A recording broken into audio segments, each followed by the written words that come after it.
অবিস্ফোরিত cocktail কিন্তু রয়েছে। সেই সাথে এই ঘটনাস্থলে বোম ডিসপোজাল ইউনিট এসেছেন এবং তারা এই যেটি বিস্ফোরণ হয়নি যে ককটেলটি, সেই ককটেলকে উদ্ধারের জন্য তারা কিন্তু এসেছেন। এবং কিছুক্ষণ আগে আরো একটি ককটেল সেটি এনসিপি কার্যালয়ের সামনে সেটি বিস্ফোরিত হয়েছিল এবং এই মুহূর্তে আরো একটি ককটেল যেটি বিস্ফোরিত হয়নি সেই ককটেলটিকে বিস্ফোরণের জন্য এবং উদ্ধারের জন্য এই মুহূর্তে ঘটনাস্থলে বোম ডিসপোজাল ইউনিট কিন্তু এসেছেন। এবং আমরা দেখতে পাচ্ছি যে সেই ককটেলটি একেবারে আমাদের সামনে রয়েছে। যে ককটেলটি বিস্ফোরণ ঘটেনি সেই ককটেলটি কিন্তু আমরা দেখতে পাচ্ছি এই মুহূর্তে বোম ডিসপোজাল ইউনিট কিন্তু ঘটনাস্থলে এসেছেন এবং সেই ককটেলটি উদ্ধারের চেষ্টা করছেন। কিছুক্ষণ আগে কিন্তু এখানে ককটেল বিস্ফোরণে বেশ কয়েকজন আহত হয়েছেন এবং যারা আহত হয়েছেন এদের মধ্যে কিন্তু এনসিপি নেতা রয়েছেন, সেই সাথে একজন সিএনজি চালক, একজন পথচারী রয়েছেন। এই মুহূর্তে কিভাবে ককটেলটি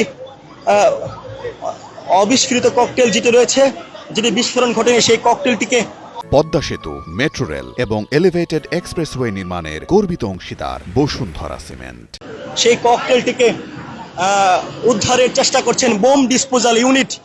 আমরা সেই চিত্র দেখতে পাচ্ছি, বোম ডিসপোজাল ইউনিট তারা কিন্তু ককটেলটিকে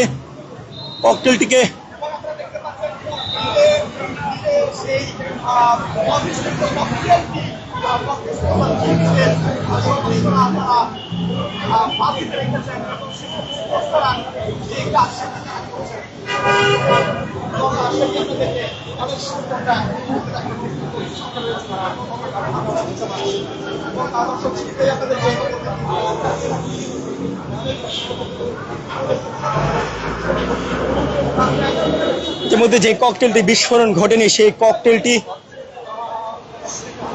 উদ্ধার করে নিয়ে যাচ্ছেন বোম ডিসপোজাল ইউনিট এবং গাড়িতে তোলা হয়েছে সেই ককটেলটি। যেই ককটেলটি বিস্ফোরণ ঘটেনি সেই ককটেলটি গাড়িতে উঠানো হয়েছে এবং ইতিমধ্যে বেশ কয়েকজন ককটেল নিক্ষেপকারীকে আটক করেছে এবং ঘটনাস্থলে বোম ডিসপোজাল ইউনিট এসে যে ককটেলটি বিস্ফোরণ ঘটেনি সেই ককটেলটি উদ্ধার করে নিয়ে যাচ্ছেন।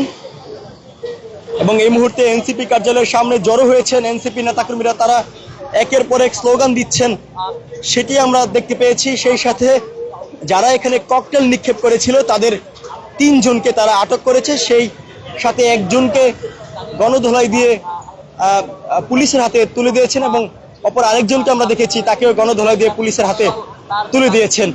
সেই সাথে এই মুহূর্তে যেই জায়গাতে আরো একটি ককটেলের বিস্ফোরণ ঘটেনি সেই ককটেলটি উদ্ধার করে নিয়ে যাচ্ছেন বোম ডিসপোজাল ইউনিট।